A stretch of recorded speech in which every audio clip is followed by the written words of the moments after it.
우리는 보통 통제받기를 싫어합니다. 하지만 홉스는 말했습니다. 우리는 자유를 원한다고 말하지만 스스로 통제받기를 선택한다. 사람들은 왜 스스로를 구속하는가? 한 실험이 있었다. 참가자들에게 당신은 이제 완전히 자유로운 존재입니다. 원하는 걸 할 수 있고 아무도 막지 않습니다. 라고 말했다. 그리고 한 가지 질문을 던졌다. 지금부터 무엇을 하시겠습니까? 대부분의 사람들은 대답하지 못했다. 오히려 불안해 보였다. 왜일까? 우리는 평소 자유를 갈망한다고 말하지만 막상 완전한 자유가 주어지면 무엇을 해야 할지 모른다. 홉스는 말했다. 인간은 자유를 원한다고 착각하지만 사실은 강한 질서 속에서 안정되기를 바란다. 진짜 문제는 우리가 생각하는 것만큼 자유를 원하지 않는다는 것이다. 오히려 자유를 두려워한다. 완전한 자유가 주어진다면 정말 행복할까? 자유는 선택할 수 있는 가능성이다. 하지만 선택의 부담이 늘어날수록 인간은 불안해진다. 예를 들어, 사회적 규칙이 사라진다면 어떤 일이 벌어질까? 법이 없고, 경찰도 없고, 강한 정부도 없다. 무엇이든 할 수 있다. 원하는 대로 살아갈 수 있다. 하지만 동시에 누군가 당신을 해쳐도 아무도 막지 않는다. 이것이 홉스가 말한 자연 상태다. 홉스는 인간을 본능적으로 이기적이고 자신의 생존을 위해 움직이는 존재라고 보았다. 그렇기 때문에 절대적인 자유가 주어지면 인간은 본능적으로 서로를 위협하는 존재가 된다. 자연 상태에서 인간은 만인에 대한 투쟁을 벌이게 된다. 즉, 완전한 자유는 곧 혼란이다. 인간은 본능적으로 자유를 원하면서도 그 자유가 초래할 혼란을 두려워한다. 사람들은 왜 스스로를 구속하는가? 이제 이해할 수 있다.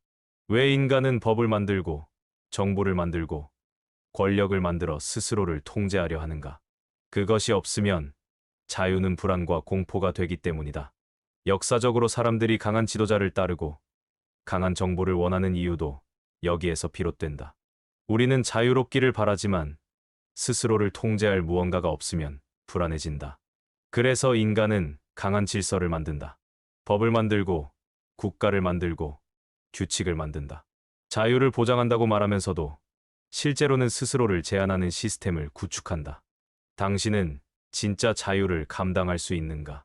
홉스는 말했다. 자유는 무질서를 의미한다. 인간은 자유보다 안정을 원한다. 우리는 자유롭고 싶다고 말하지만 그 자유가 주는 혼란을 감당할 준비가 되어 있는가? 혹시 자유롭기를 원하는 것이 아니라 단지 안전하게 보호받으면서 살고 싶은 것뿐은 아닐까? 결국 우리는 정말 자유를 원하는 것일까? 아니면 통제 속에서 안정을 원하는 것일까? 이 질문에 대한 답은 어쩌면 이미 정해져 있을지도 모른다. 사람들은 왜 독재자를 따르는가? 역사적으로 독재자는 강압적으로 권력을 잡은 것처럼 보인다. 하지만 놀라운 사실은 독재자는 스스로 탄생하는 것이 아니라 사람들이 필요로 할 때 등장한다. 어떤 국가에서 경제가 붕괴되고 치안이 무너졌다. 사람들은 자유를 외쳤지만 동시에 불안을 느꼈다. 그리고 강력한 지도자가 나타나 이렇게 말했다. 이 혼란을 끝내겠습니다. 절대 가만두지 않겠습니다. 나에게 힘을 주십시오. 사람들은 그의 말에 열광했다. 그리고 얼마 후 그 나라는 독재 정권이 되었다. 강한 지도자가 권력을 잡은 것이 아니다. 사람들이 스스로 권력을 넘긴 것이다. 사람들은 자유를 원한다고 말하지만 혼란 속에서는 자유보다 강한 통제를 더 원한다. 홉스는 말했다. 사람들은 혼란과 무질서를 견디지 못한다. 그렇기에 스스로 절대적인 권력을 요구한다. 이것이 리바이어던 개념의 핵심이다. 인간은 서로를 불신하고 경쟁하며 자신의 생존을 최우선으로 여긴다. 하지만 혼란이 계속되면 결국 사람들은 스스로 강한 통제력을 가진 존재를 찾게 된다. 한 가지 질문을 해보자. 어떤 나라에서 경제 위기와 범죄가 심각해진다. 사람들이 두려움에 빠져 있다. 그때 두 명의 지도자가 연단에 올라선다. 첫 번째 지도자는 차분한 목소리로 말한다. 우리는 민주주의 원칙을 지켜야 합니다. 모두의 자유를 보호하며 신중하게 해결책을 찾아야 합니다. 그러자 두 번째 지도자가 강한 목소리로 외친다. 이제 결단을 내릴 때입니다. 혼란을 끝내겠습니다. 저에게 힘을 주십시오. 사람들은 누구를 선택할까? 대부분은 두 번째 지도자를 따른다. 왜냐하면 사람들은 자유보다 안정을 먼저 원하기 때문이다. 우리는 민주주의를 원한다 라고 외치지만 실제로는 강한 지도자의 보호 속에서 살고 싶어 한다. 강한 지도자를 원하는 인간의 본능. 대부분의 사람들은 자유라는 개념을 정확히 이해하지 못한다. 진짜 자유는 자기 삶을 스스로 책임지는 것이다. 하지만 많은 사람들은 자신의 삶을 책임지는 대신 강한 지도자가 해결해 주길 바란다. 나는 강해지고 싶지 않다. 대신 나를 보호해 줄 강한 지도자가 필요하다. 이것이 사람들이 독재자를 따르는 가장 큰 이유다. 자유를 누리려면 위험을 감수해야 하지만 권력을 넘기면 책임도 함께 넘길 수 있다. 즉, 독재자는 강제로 권력을 잡는 것이 아니라 스스로 권력을 맡긴 사람들에 의해 만들어진다. 홉스는 말했다. 절대적인 권력 없이는 인간 사회는 유지될 수 없다. 그래서 우리는 자유를 원한다고 말하면서도 강한 통제를 원하는 것이다. 이제 질문해보자. 정말 자유를 원하는가? 아니면 단지 보호받는 삶을 원하는가? 자유를 가장한 통제. 우리는 조용히 길들여지고 있다. 어떤 사람이 말했다. 지금은 독재의 시대가 아니다. 우리는 자유로운 사회에서 살고 있다. 정말 그럴까? 우리는 더 이상 독재자가 명령을 내리는 시대에 살고 있지 않다. 하지만 눈에 보이지 않는 방식으로 우리는 통제당하고 있다. 그리고 가장 무서운 사실은 그 통제를 스스로 받아들이고 있다는 것이다. 우리는 언제부터 스스로를 검열하기 시작했는가? 한 시대를 떠올려 보자. 과거 독재 정권은 신문을 검열하고 책을 금지하고 반대의 의견을 탄압했다. 하지만 오늘날은 다르다. 이제는 누군가 억압하지 않아도 사람들이 스스로 침묵한다. 어떤 의견을 내면 누군가는 비난할 것이고 어떤 행동을 하면 누군가는 이상한 시선으로 볼 것이다. 결국 사람들은 자신의 생각을 조용히 숨기고 다수가 원하는 것만 말하게 된다. 이것이 바로 자유를 가장한 통제다. 홉스가 말한 사회적 계약은 본래 사람들이 혼란을 피하기 위해 자유를 제한하는 개념이었다. 하지만 지금은 다르다. 누군가가 직접 강요하지 않아도 우리는 스스로 올바른 행동을 강요하고 있다. 우리는 선택한다고 생각하지만 사실 선택당하고 있다.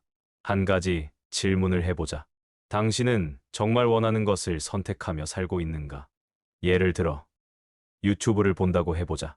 수많은 뉴스, 영상, 정보들이 있지만 당신이 보는 정보는 이미 알고리즘이 걸러준 것들이다. 당신이 클릭할 만한 기사만 보게 되고 좋아할 만한 콘텐츠 위주로 추천되며 싫어할 정보는 거의 노출되지 않는다. 결국 우리는 스스로 선택한다고 믿지만 이미 선택된 것들 중에서 고를 뿐이다. 홉스는 말했다. 인간은 절대적인 자유를 감당할 수 없다. 그렇기에 사회는 점점 더 정교한 방식으로 통제될 것이다. 오늘날의 통제는 군사력이나 법이 아니다. 우리가 보고 듣는 것, 우리가 믿는 것, 우리가 선택하는 것 자체가 통제되고 있다. 그리고 가장 무서운 점은 그 통제를 우리는 자유라고 착각한다는 것이다. 진짜 자유를 가지려면 우리는 무엇을 해야 하는가? 오늘날 가장 강력한 통제는 보이지 않는 억압이다. 우리는 강요받지 않는다.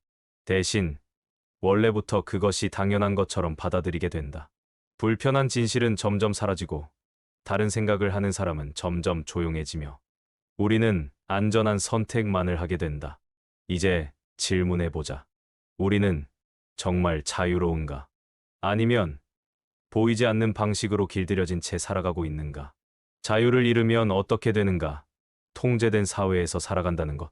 자유는 공기와 같다. 있을 때는 그 소중함을 모른다. 하지만 사라지는 순간 우리는 숨조차 쉬기 어려워진다. 과거 독재 정권에서 사람들은 억압받았다. 하지만 오늘날에도 자유를 잃어버린 사회는 존재한다. 다만 방식이 다를 뿐이다. 과거의 통제는 눈에 보이는 무력과 감시였다면 지금의 통제는 사람들이 스스로 순응하도록 만드는 것이다. 그리고 자유를 잃어버린 사람들은 시간이 지나면 자신이 통제받고 있다는 사실조차 잊어버린다. 완전히 통제된 사회는 어떤 모습일까? 어떤 사회에서는 반대 의견을 말하는 순간 사라지고 언론은 정부의 허가 없이는 기사를 내지 못하며 인터넷 검색조차 감시당한다. 하지만 통제가 지속되면 사람들은 더 이상 억압을 문제라고 느끼지 않는다. 원래부터 이랬어. 자유를 원하면 혼란만 생겨. 우리를 위해서 필요하잖아. 결국 자유를 잃은 사람들은 자유를 잃었다는 사실조차 인식하지 못한다. 처음에는 반발하지만 이 시간이 지나면 적응하고 결국엔 그 상태를 당연한 것이라 믿게 된다. 홉스가 말한 리바이어던은 바로 이런 상태를 경고한다. 혼란을 막기 위해 강한 권력이 필요하다는 그의 주장은 자칫하면 자유를 완전히 잃어버릴 위험을 내포하고 있다. 자유가 없는 사회에서 인간은 어떻게 변하는가? 자율적인 판단이 사라지고 창의성과 개성이 희미해진다. 안전을 이유로 감시가 강화되지만 사람들은 반발하지 않는다. 편리함을 이유로 개인정보가 수집되지만 아무도 신경 쓰지 않는다. 공익을 이유로 표현의 자유가 제한되지만 오히려 그 제한을 옹호하는 사람들이 많아진다. 사회가 점점 더 효율적으로 돌아갈수록 개개인은 점점 생각하지 않게 된다. 의문을 품지 않고 의심하지 않으며 그저 정해진 길을 따라갈 뿐이다. 통제는 억압이 아니다. 통제란 사람들이 스스로 통제받기를 원하도록 만드는 것이다. 자유를 지키지 않으면 결국 남는 것은 아무것도 없다. 홉스는 말했다. 절대적인 자유는 인간을 파괴하지만 절대적인 통제는 인간을 기계로 만든다. 만약 자유를 지키지 않으면 결국 남는 것은 아무것도 없다. 우리의 사고방식, 우리의 선택, 우리의 삶까지도 모두 어딘가에서 허락한 범위 안에서만 움직이게 될 것이다. 진짜 자유를 찾으려면 우리는 무엇을 해야 하는가? 우리는 자유를 원한다고 말하지만 혼란을 피하기 위해 스스로 통제를 원한다. 강한 지도자를 원하고 통제된 사회에 적응하며 점점 더 길들여진다. 그렇다면 이 흐름을 거스를 수 있는 방법은 없는가? 홉스는 절대적인 자유를 경계하면서도 동시에 완전한 통제 역시 인간을 기계로 만든다고 보았다. 결국 우리가 해야 할 일은 자유와 통제 사이에서 균형을 찾는 것이다. 하지만 이 균형은 자동으로 주어지는 것이 아니다. 스스로 깨닫고 선택해야 한다. 우리는 자유롭다고 착각한다. 현대 사회는 더 이상 눈에 띄는 방식으로 자유를 억압하지 않는다. 대신 우리는 점점 보이지 않는 규칙에 익숙해지고 어느 순간 그 안에서만 사고하고 행동하게 된다. 편리함을 이유로 우리는 데이터를 넘기지만 정작 그것이 어디서 어떻게 활용되는지는 모른다. 안전을 이유로 감시 시스템이 강화되지만 그것이 언제 우리의 행동을 제한할지는 생각하지 않는다. 다수의 의견이 옳다고 믿으며 다른 목소리가 사라지는 것을 당연하게 받아들인다. 우리는 자유를 잃고 있다고 느끼지 않지만 그 자유가 어디까지 허락된 것인지 그리고 누가 그 경계를 설정하는지조차 알지 못한다. 자유는 주어지는 것이 아니라 스스로 지켜야 하는 것이다. 우리는 자유롭다고 믿지만 사실 많은 선택이 이미 통제된 틀 안에서 이루어지고 있다. 그렇다면 진짜 자유를 가지려면 어떻게 해야 할까? 첫째, 생각하는 것을 멈추지 말아야 한다. 당연하다고 여겨지는 것들, 모두가 옳다고 믿는 것들, 그 안에서 스스로 사고하는 힘을 잃어버린다면 이미 통제당하고 있는 것이다. 둘째, 불편한 진실을 외면하지 않아야 한다. 우리는 보고 싶은 것만 보고 듣고 싶은 것만 들으며 편안함 속에 갇힌다. 하지만 진짜 자유는 불편함 속에서 시작된다. 셋째, 자유를 포기하는 것이 얼마나 쉬운 일인지 인식해야 한다. 강한 질서 속에서 살아가는 것은 편안하다. 하지만 그 편안함이 어디까지 허용될 수 있는지 스스로 질문하지 않는다면 우리는 점점 더 깊이 길들여질 것이다. 홉스는 말했다. 절대적인 자유는 인간을 파괴하고 절대적인 통제는 인간을 무력하게 만든다. 우리는 그 중간 어딘가에서 진짜 자유를 찾아야 한다.